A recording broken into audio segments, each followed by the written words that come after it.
Start. तो last children we did credit creation, isn't it, कि भाई बैंक लोन कैसे बांटता है। तो that process was clearly understood to all. Now will be studying what is called as कि कैसे अपने क्रेडिट को हम एक्सपैंड भी कर सकते हैं, लिमिट भी कर सकते हैं। हेडिंग थोड़ी सी गलत लिखी है आपकी बुक में। It shouldn't be limits to credit creation, it should be favours and arguments with regards to credit creation. Because कुछ पॉइंट्स में इटसेल्फ ही लिखा हुआ है कि कब बैंक क्रेडिट एक्सपैंड करेगा और कब क्रेडिट को कॉन्ट्रैक्ट। बट हेडिंग बोलता है कि सिर्फ contract contract contract, no expansion. तो ऐसा नहीं है। So put the heading in your classwork copies, limits to credit creation. And सबसे पहला पॉइंट इसमें है total amount of cash reserves.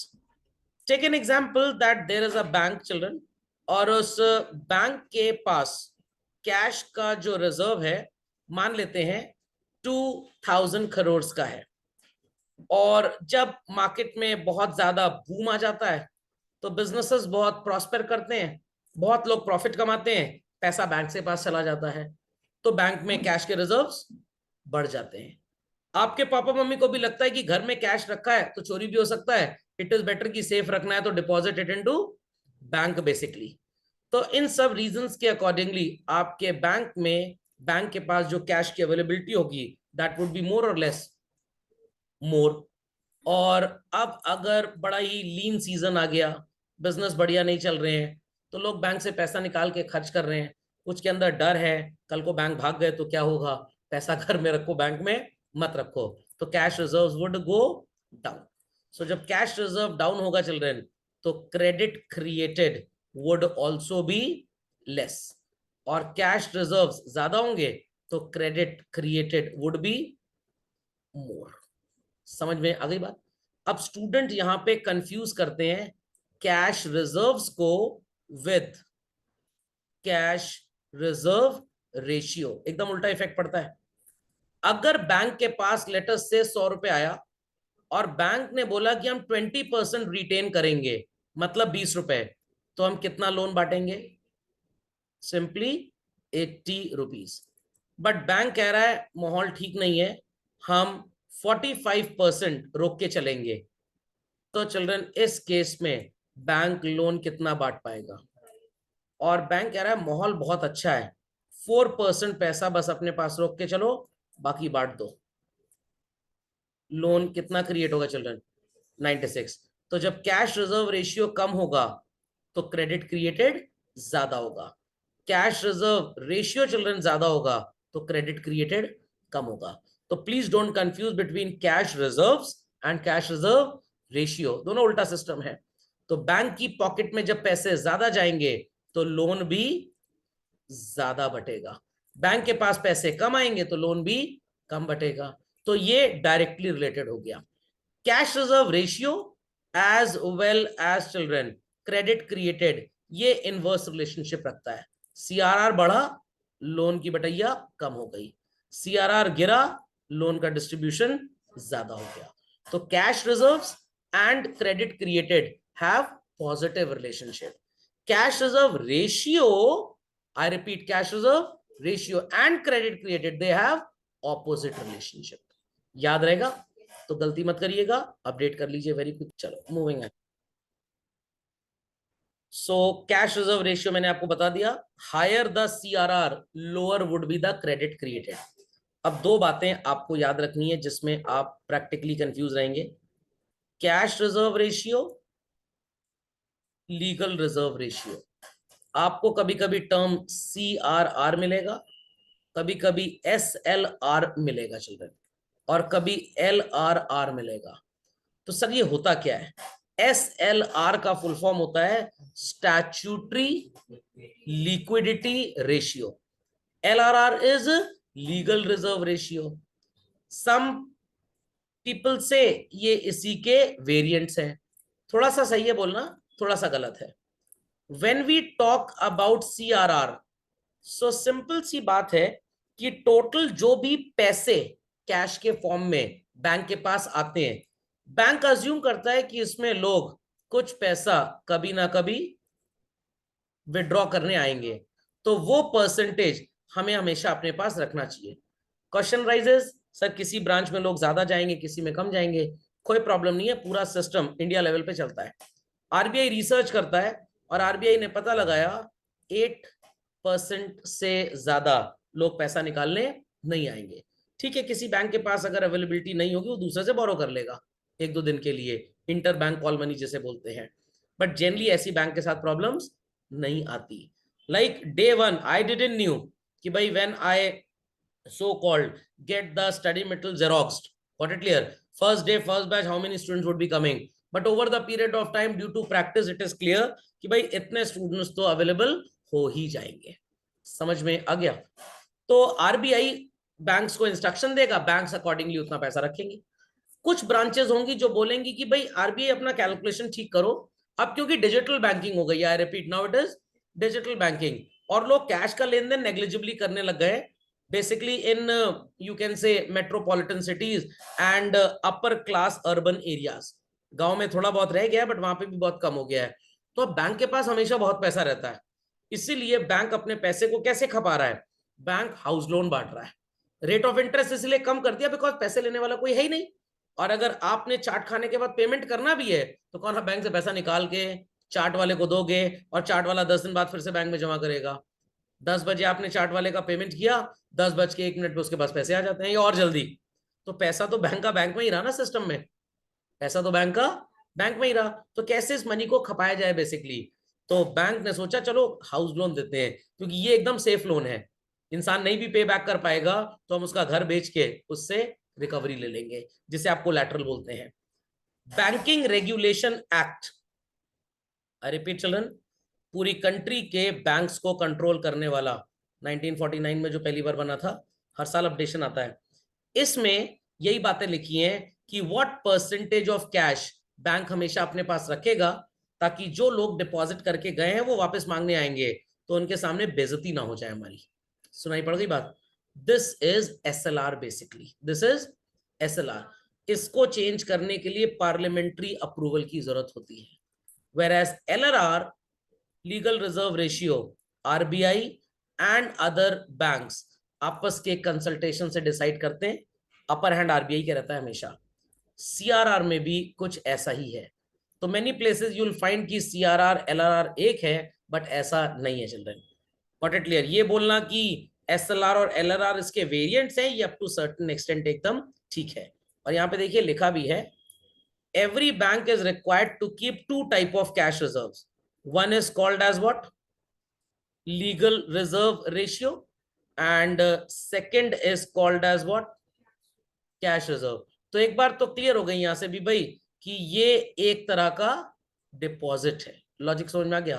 तो सीआरआर के सर दो फॉर्म्स होते हैं? नहीं नहीं, लेमन लैंग्वेज में सीआरआर के दो फॉर्म्स होते हैं, रियलिटी में there is nothing you can say what is known as CRR. You can say कि रिजर्व रेशियो के दो फॉर्म्स होते हैं, one is CRR and other is, just hold on,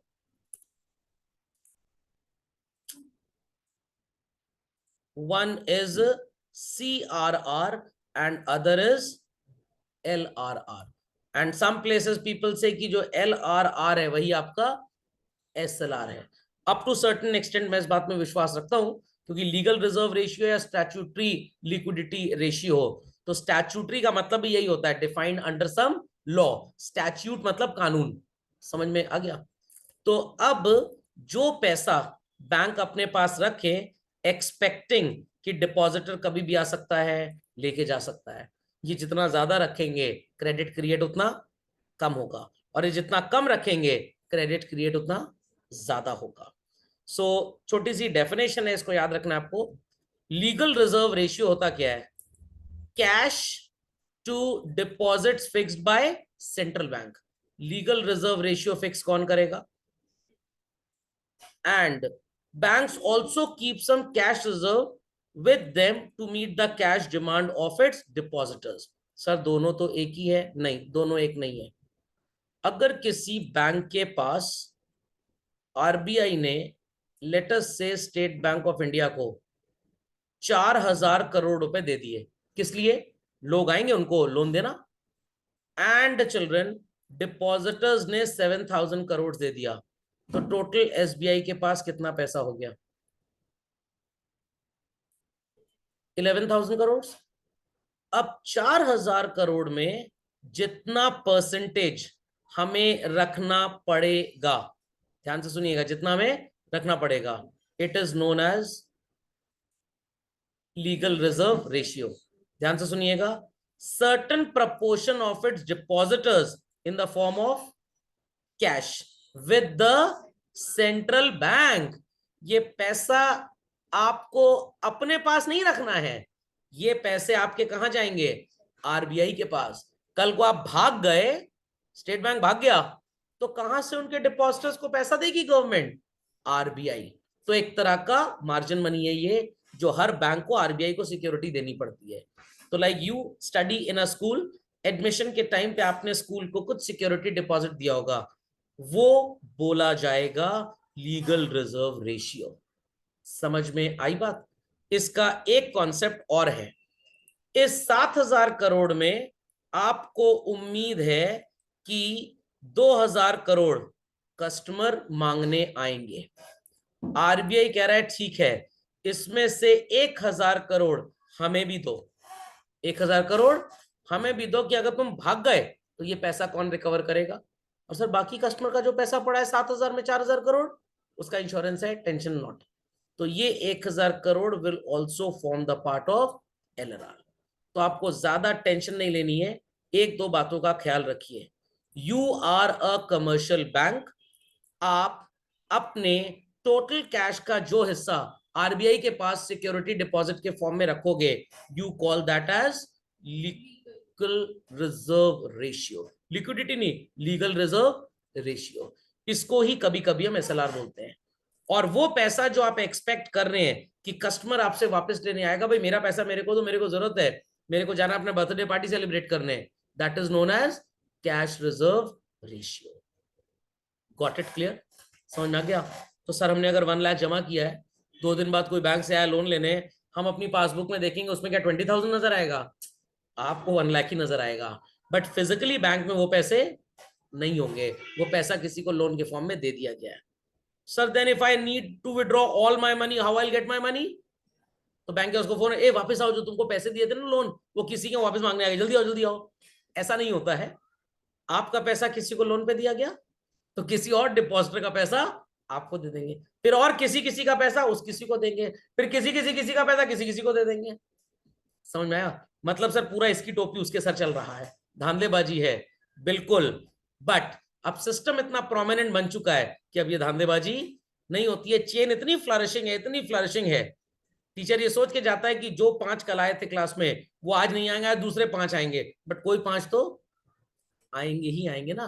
तो टीचर उन्हीं को पढ़ाएगा और सिलेबस तो कंप्लीट होगा ही होगा। आपका छूट गया, आप किसी से पढ़ लीजिए। Is that understood well? So बस 2 बातें याद रखनी है। You are State Bank of India, अपने पास से डिपॉजिट का जो पैसा आरबीआई को दिया, it is legal reserve ratio.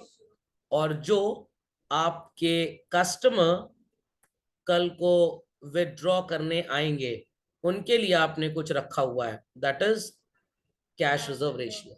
तो एसबीआई से जितना पैसा आरबीआई के पास जाएगा, मार्केट में उतना लोन कम बटेगा।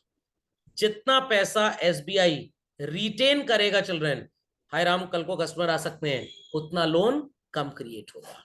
तो ये 2 डायरेक्शन समझ में आ गए, 2 डायरेक्शन समझ में आ गए चिल्ड्रन?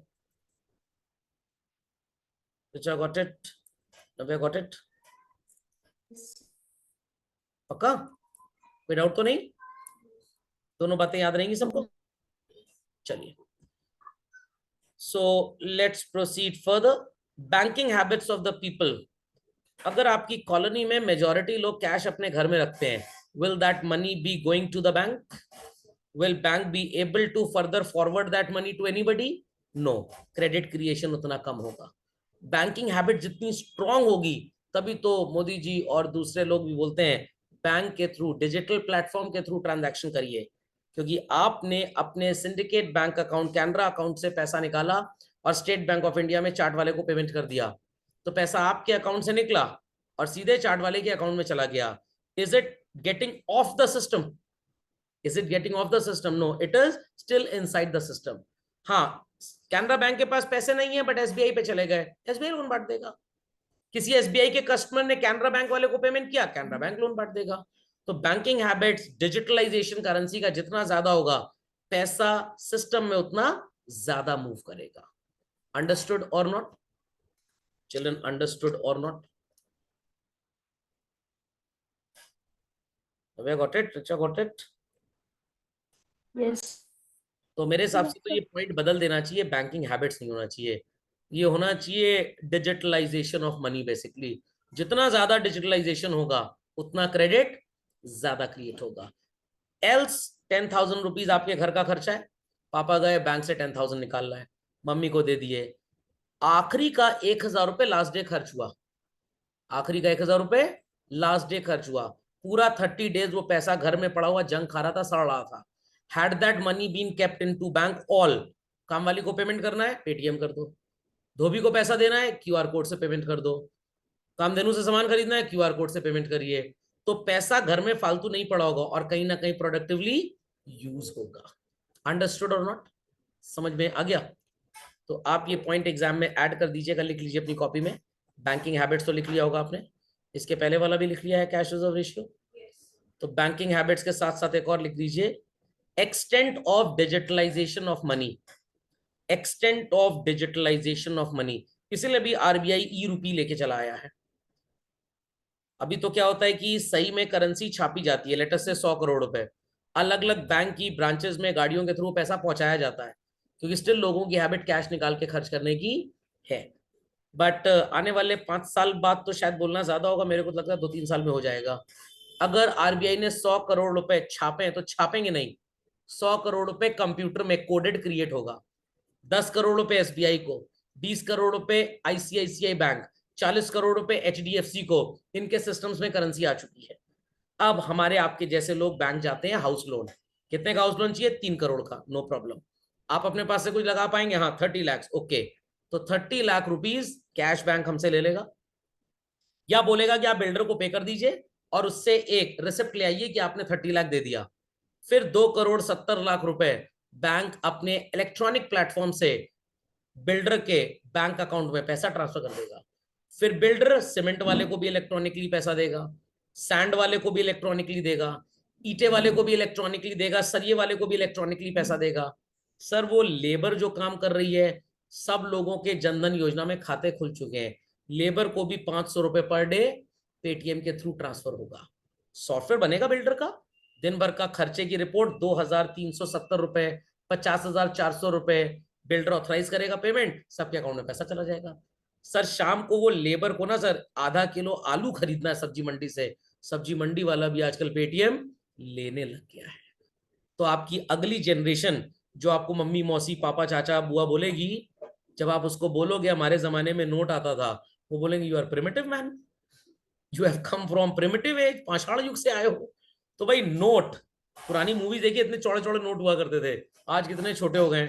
2,000 के नोट के लिए तो पहले एक नया पर्स खरीदना पड़ता था लोगों को. तो आने वाले टाइम में करेंसी तो खत्म हो चुकी होगी. 5 साल बाद आपको करेंसी नजर ही नहीं आएगी, 10 साल बाद everything would be digital. 10 years ago क्या, अगर हम 2019 में बात करें और उस समय कोई किसी को बोलता कि class could be conducted in online mode and very so called effectively, शायद लोग बोलते कि ये झूठा है, पगला गया, इसका दिमाग का इलाज कराओ, इसको किसी अच्छे साइकियाट्रिस्ट के पास लेके जाओ. But today things are possible. I come across meet many parents and they said नहीं सर ऑनलाइन में बच्चा ठीक से पढ़ता नहीं है, उनका बच्चा ऑफलाइन में भी ठीक से नहीं पढ़ता है, क्योंकि उनका बच्चा ही ठीक नहीं है, बेसिकली वो कच्चा है थोड़ा सा. अंडरस्टैंडिंग और not? My 3-year-old daughter did online class during class nursery, whole year round चल रहे हैं and she performed good. तो ऐसा भी नहीं कि वो लिखना नहीं सीख पाई, हाँ उसकी मम्मी को बहुत सिर खपाना पड़ गया और तब उसके मन में टीचरों की इज्जत और बढ़ गई कि कितना मेहनत करते हैं टीचर से आ लिखवाने में. बच्चा तो अय्या करवाता बेचारे टीचर का. तो 2 साल में पेरेंट्स को टीचर्स की इंपॉर्टेंस समझ आ गई कि हम 20 मिनट नहीं बैठा पाते और ये पता नहीं 40 मिनट क्लास में कैसे बैठा लेते हैं जाहिलों को. बंदरों को भी बोल सकते हैं आप लोग. चलें आगे बच्चों. नेचर ऑफ सिक्योरिटीज ऑफर्ड, नव्या, रिचा और मैं बैंक गए और हमने 100 ग्राम्स के 3 गोल्ड बिस्किट्स ईच दे दिए बैंक को।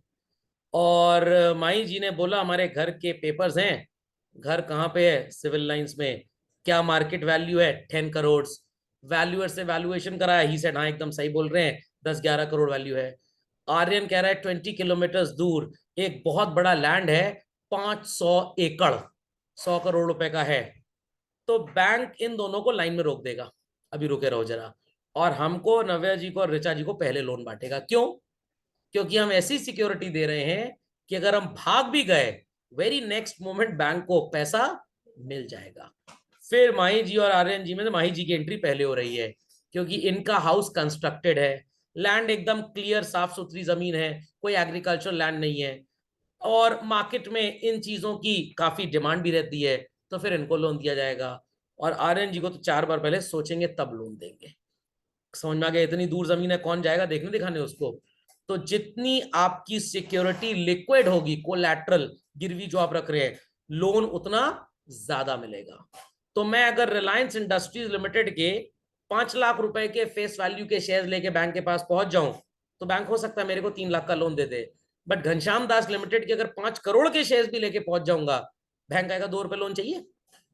तो जितनी सिक्योरिटी बेटर होगी, लोन उतना ज्यादा और इजीली मिल जाएगा। समझ में आया? तो घर गिरवी रख के लोन मिलता है बच्चों, पुरानी कार गिरवी रख के लोन नहीं मिलता। बैंक कहेगा कार लोन को टॉप अप कर देंगे, एज इफ कि आपने कार खरीदने के लिए ही लोन लिया है। समझ में आया कि नहीं? Write down nature of securities offered. तो सिक्योरिटी अगर एडिक्वेट है तो लोन ज्यादा और इजी है, सिक्योरिटी एडिक्वेट नहीं है तो ठेंगा आपको लोन मिलेगा। समझ में आ गई बात चल रहा? तो मान लीजिए कि आप रहते तो रेंटेड प्रॉपर्टी में है, शॉप आपकी किराए की है, तब भी आपको बैंक लोन दे देगा क्योंकि आप बिजनेस तो रियल कर रहे हैं ना। तो आपकी बिजनेस की आईटीआर एंड ऑल कि भाई यहाँ इनकम एज पर्सन ये लोन का रीपेमेंट कर सकता है, तो बैंक आपको लोन दे देगा। फॉर सैलरीड पर्सन 60 साल की उम्र तक का ही आपको लोन मिलेगा। फॉर एग्जाम्पल आपकी एज अगर 42 ईयर्स है, 18 साल के लिए बैंक लोन दे देगा। आपकी एज अगर 57 ईयर्स है तो बैंक सिर्फ 3 साल के लोन देगा। और अगर आपकी उम्र 60 साल क्रॉस हो चुकी है, बिजनेसमैन है तो लोन मिलेगा, प्रॉपर्टी ओन करते हैं तो लोन मिलेगा, प्रोवाइडेड उस पर रेंटल इनकम होनी चाहिए, प्रोवाइडेड उस पर रेंटल इनकम होनी चाहिए या वो मार्केट में बिकने लायक हो। एल्स अगर आप सैलरीड पर्सन है, पेंशन पे डिपेंडेंट हो गए आफ्टर रिटायरमेंट, कोई बिजनेस नहीं है, घर एक है वो भी किराए पे नहीं है, आपका अपना घर, आप खुद रह रहे हैं, कोई किराए की इनकम नहीं आती, बैंक आपको लोन नहीं देगा क्योंकि आपकी रीपेइंग कैपेसिटी है ही नहीं। सर लोन नहीं पे कर पाए तो हमारा घर बेच दीजिएगा, बैंक कहेगा बूढ़े आदमी हो। Got it clear? Supreme court बोलेगा आपको शर्म नहीं आती बूढ़े आदमी घर से बाहर निकालने में, तो हम क्या बोलेंगे, बूढ़े आदमी की शर्म नहीं आई थी हमको चूना लगाते हुए। तो इसलिए 60+ वालों को बैंक लोन नहीं देता if they do not have business basically, क्योंकि उनकी ना अर्निंग कैपेसिटी है ना रीपेइंग कैपेसिटी है। समझ में आया कि नहीं? और गलती से अगर लोन दे भी दिया तो बैंक सुबह शाम पूजा पाठ प्रार्थना करता है, जाए ना जब तक हमारा लोन आए ना। अंडरस्टूड? और आजकल तो बैंक एक काम और करने लग गया बच्चों, ये सब आपकी बुक्स में नहीं लिखा हुआ है।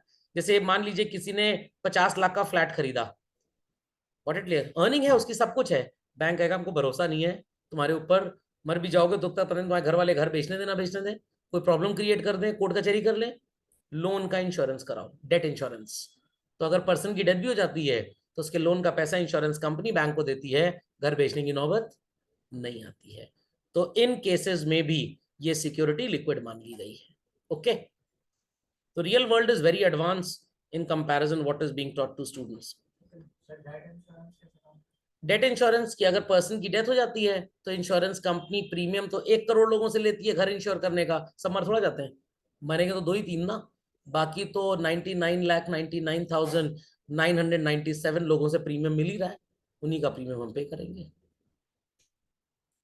चलिए, बिजनेस कंडीशंस, बहुत बढ़िया बिजनेस है, मजेदार बिजनेस है, बहुत प्रॉफिट हो रहा है, then huge money would come into the bank.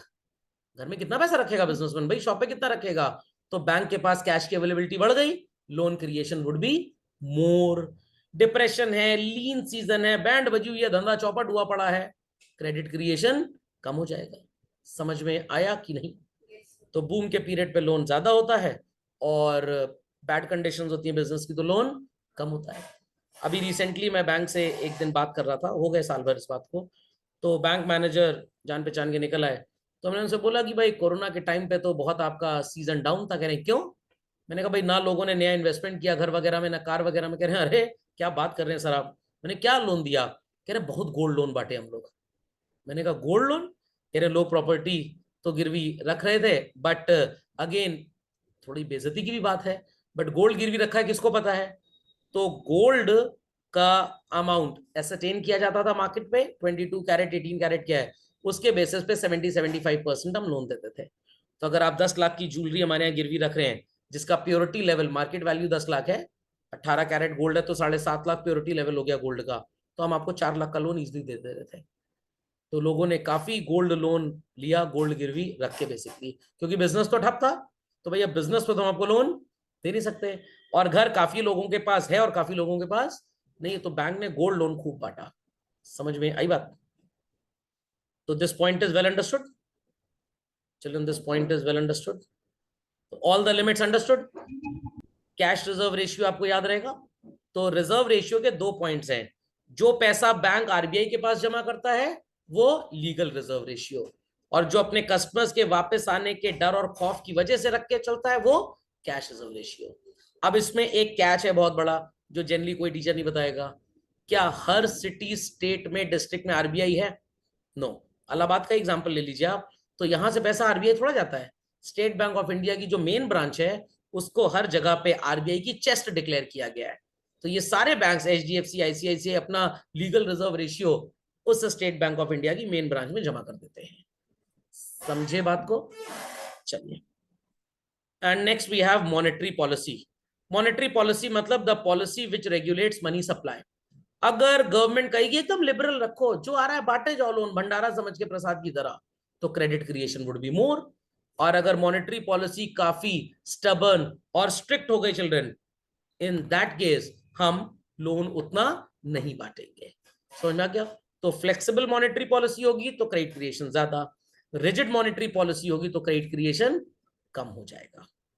All points are well understood by all. कोई क्वेरी तो नहीं किसी? आपने पनीर रोल चिकन रोल तो बहुत सुना होगा, ये अलग तरीके का रोल है। Role of commercial banks in an economy. Children, had there be no banks, क्या आपको सस्ते में कोई भी बैंक का ऑफर इलेक्ट्रॉनिक गैजेट प्रोवाइड करवा पाता? नो, क्योंकि बैंक के ऑफर्स होते हैं 4000 cash back and all that. तो भाई बैंक का बहुत इंपॉर्टेंट रोल है हर कंट्री के अंदर। अगर बैंक ना होते तो हर रिक्शे वाला परेशान होता। सर कैसे? वो रिक्शे वाला अपना पैसा कमाया हुआ सीट के नीचे रखते हैं, और कुछ चोर टाइप की सवारियां होती हैं वही पैसा पार करके चल देती हैं। तो ये लोग भी जन धन योजना के तहत बैंक में अकाउंट खोल लिया अपना और वहां पे जमा कराते हैं। आपको लग रहा है कि छोटा भाई आपका हो सकता है आपके पैसे पार कर सकता है, पार्कर का पेन खरीद सकता है उससे, तो आप बैंक में एक अकाउंट ओपन कर लीजिए और वहां पे डिपॉजिट कर दीजिए। तो आपकी सेविंग्स को सही रास्ता दिखाने का काम किसका है? बैंक का। तो बैंक एक तरह से मनी का गूगल मैप है। It acts like a Google map for money, where to channelise. तो आपको नहीं पता कि कौन सा म्यूचुअल फंड अच्छा है, कौन सी इंश्योरेंस अच्छी है, bank many a time happen to tell you कि यहाँ पे पैसा लगाइए, आपके पैसे थोड़े सेफ एंड साउंड रहेंगे। समझ गए? Accelerating the rate of capital formation. लोग सोच रहे होंगे कैपिटल फॉर्मेशन किसी होंडा की नई गाड़ी का नाम है और एक्सेलेटर तेज दबाना है वहां पे। If your hard earn money is kept at your home only, kept at your home only, क्या ये किसी फैक्ट्री में जा पाएगा? आंसर चिल्ड्रन, आपका हार्ड अर्न मनी आपके घर में ही पड़ा है, ये किसी फैक्ट्री में जा पाएगा? नो। आप बैंक में फिक्स डिपॉजिट कराइए, 5 साल का, 3 साल का, 2 साल का, इवन सेविंग में पैसा रखिए, 2% 3% इंटरेस्ट मिलता है। बैंक उस पैसे को किसी बिजनेसमैन को दे देगा, बिजनेसमैन उस पैसे पे अर्निंग्स करेगा और प्रॉफिट में से बैंक को इंटरेस्ट देगा, और बैंक थोड़ा सा पैसा अपने पास रखेगा और बाकी आपको दे देगा। तो जब बैंक्स ही ना होते, क्या आपका पैसा बिजनेसमैन के पास जाता? कुछ बच्चे बोलेंगे sir directly I can't give money to the businessman. अरे भाई कौन सा बिजनेसमैन किस तरह का है, सही है कि गड़बड़ है, who will decide this? Bank will take care of this. And even if businessman run away, no issues, DIGC का इंश्योरेंस है 5 लाख रुपए तक का। खोपड़े में बात गई। अगर मैक्सिमम लोग भाग भी गए, बैंक दिवालिया इंसॉल्वेंट भी हो गया, आपका 5 लाख रुपए तक सेफ एंड साउंड बैंक आपको लौटाएगा। और सर उससे ज्यादा है तो जय माता दी। उससे ज्यादा है तो आप जानिए, आपका काम जाने। तो जो लोग सोचते हैं कि बैंक में माई मनी 100% सेफ, 100% की बात दो लोग करते हैं, गॉड एंड फ्रॉड। समझ में आ गया? तीसरा आपको 100% की बात नहीं करेगा। Then children, provision of finance and credit. इसके लिए मैं आपको सो कॉल्ड बैंक की अगर वेबसाइट दिखाऊं तो आपको लोन के ऑफर्स नजर आते रहते हैं हमेशा, और बैंक आपको बताएगा कि भाई प्री अप्रूव्ड लोन है एंड ऑल दैट, और आप इसे कभी भी ले सकते हैं। तो अगर बैंक ही ना होते, लोगों के पैसे बैंक्स में जाते ही ना, क्या बैंक आपको लोन दे पाता चलन? चलन आपको बैंक लोन दे पाता? नो। चलिए, आई एम शेयरिंग समथिंग, आपको नजर आएगा कैसे बैंक लोन प्रोवाइड करता है बेसिकली। ध्यान से सुनिएगा चिल्ड्रन, देखिए, exclusive offer, instantly get pre-approved loan of rupees 5 lakh in your account number so and so ending with 7650। तो मेरे को बस एक गेट नाउ के बटन पे क्लिक करना है और आधे घंटे के अंदर ये पैसा मेरे अकाउंट में चला आएगा। समझ में आया कि नहीं? अब इसमें सबसे बड़ा कैच पकड़िए कि बैंक मेरे में मेहरबान क्यों है इतना। जिस अकाउंट में डिपॉजिट इतना ज्यादा है, बैंक को पता है कि कस्टमर इज गुड, ये भागेगा नहीं। और जहां उनको भनक लग गई मेरे भागने की, फ्रीज कर देंगे मेरा अकाउंट यहां से तुरंत। और सर मान लीजिए किसी चतुराई से आपने पैसा निकाल भी लिया, 99% of the people do not have this character, 1% do have, and their name starts with V. समझ में आ गया विजय मल्लिका? खोपड़े में बात गई, समझ में आई बात? तो बैंक को भी पता है कि भाई इंसान इतना चोर टाइप का, थोड़ा इंसान चोर थोड़ा हो जाएगा। लॉजिक समझ में आ गया? भरोसा तो करना ही पड़ेगा। अरे भाई आपके पापा मम्मी ने भरोसा किया, स्कूल में एडमिशन करवाया, अब उन्होंने 3 महीने की फीस तो भर दी, मान लो स्कूल भाग जाए तो हम पढ़ेंगे कहाँ? अरे अब ऐसे थोड़ा होता है कि भाई सब जगह सब भाग ही जाएंगे। आपने एडवांस पैसे दे दिए, मेरे को भाग गई तो अब इतनी ही किस्मत अगर मनहूस है तो पहले हर जगह अपनी कुंडली दिखाओ, फिर बैंकिंग की पढ़ाई करो। तो had there been no bank children, there would have been no provision for finance and credit basically। Bank थे तभी ये चीजें आई। लोगों को लगता है कि सर लोन लेकर तरक्की कैसे करता है बिजनेसमैन? भाई सिंपल सी बात है, आपका annual sales let's say is ₹1 crore. साल में आप ये काम 10 बार कर सकते हो, मतलब एक बार 10 लाख के गुड्स आप बेचते हैं। कितने के? आपने बैंक से 10 लाख का लोन ले लिया, बैंक कह रहा है 14% इंटरेस्ट लेंगे, आपने कहा कोई बात नहीं, 1,40,000 इंटरेस्ट देना पड़ेगा। 10 बार आपने goods buy sell buy sell buy sell buy sell buy sell buy sell buy sell किए, और 1 करोड़ में आपका अगर होलसेल बिजनेस भी है, ज्यादा नहीं 4% का भी प्रॉफिट कमाया चल रहे हैं, तो आपने कितने पैसे कमा लिए? 4 लाख आपने कमाया। नेट प्रॉफिट की बात कर रहा हूं मैं, ग्रॉस नहीं। 1,40,000 इंटरेस्ट देने के बाद भी आपने कितना बचा लिया? ना हींग लगे ना फिटकरी, रंग चोखा। 2,60,000 आपको बच गया कि नहीं बच गया? क्योंकि सेल तो बार बार आप करेंगे ना, प्रॉफिट तो आप बार बार कमाएंगे, प्रॉफिट तो बार बार कमाएंगे, बट इंटरेस्ट थोड़ा बार बार देना है, वो तो पर एनम है। तो businessman earn a lot by getting finance from the bank children. Heard this? पक्का? Many a time people have the habit कि बैंक से लोन लेके एक फ्लैट खरीद लेते हैं, 15,000 रुपए उसकी EMI आएगी, 10,000 रेंट आएगा, 5,000 अपनी जेब से जाएगा। 5 साल में बैंक का लोन तो पूरा पे हो जाएगा, प्रॉपर्टी तो इंक्रीज करेगी करेगी। असिस्टिंग फॉरेन ट्रेड, ये क्या होता है सर? बैंक आपको हेल्प करेगा एज एन इंपोर्टर, एडवांस देगा ताकि आप गुड्स इंपोर्ट कर ले, इंडिया में बेचें, प्रॉफिट कमाएं और हमें इंटरेस्ट दे दे। As an exporter raw material खरीद लीजिए, फैक्ट्री में प्रोसेस करिए और उसे एक्सपोर्ट करके फॉरेन करेंसी भी लाइए, प्रॉफिट भी लाइए, और प्रॉफिट में हमको इंटरेस्ट दे दीजिए। Like this bank assists in foreign trade. और इसके लिए खास तरह के बैंक होते हैं, नाम बताया था, एग्जिम बैंक, एक्सपोर्ट इंपोर्ट।